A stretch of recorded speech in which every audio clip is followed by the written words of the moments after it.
Сразу две новосибирские спортсменки триумфально выступили на первенстве мира по самбо. Алинда Храпунова и Юлия Трегубова синхронно завоевали золотые медали. Но путь к этим наградам у девушек получился совсем разным.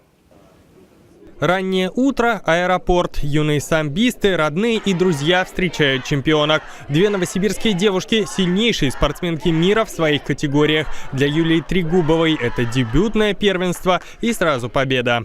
Очень сильное эмоциональное давление, потому что это зарубежные страны, там новые люди, другой язык как минимум. То есть, эмоционально очень сложно. А наши болельщики были?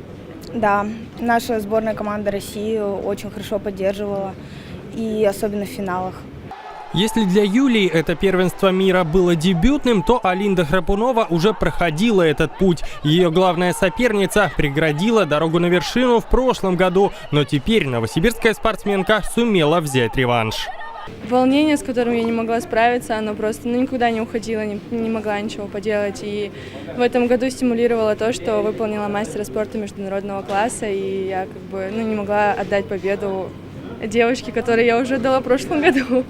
Теперь победу Алинда не отдала, зато отдала все силы на ковре. Финальный свисток и 3 года ожидания стоили этой минуты. Сложно было, конечно, каждый приезжает выигрывать, но наш вид спорта такой, что мы являемся фаворитами, да, и поэтому, конечно, мы рассчитывали на медали, и причем медаль была бы любого достоинства для нас победой, так как все равно девчонки эмоционально очень устали в ожидании. Первенство мира, финальные соревнования сезона, но отдыхать девушкам некогда. Уже совсем скоро начнется новый цикл и первый старт – первенство Сибирского федерального округа.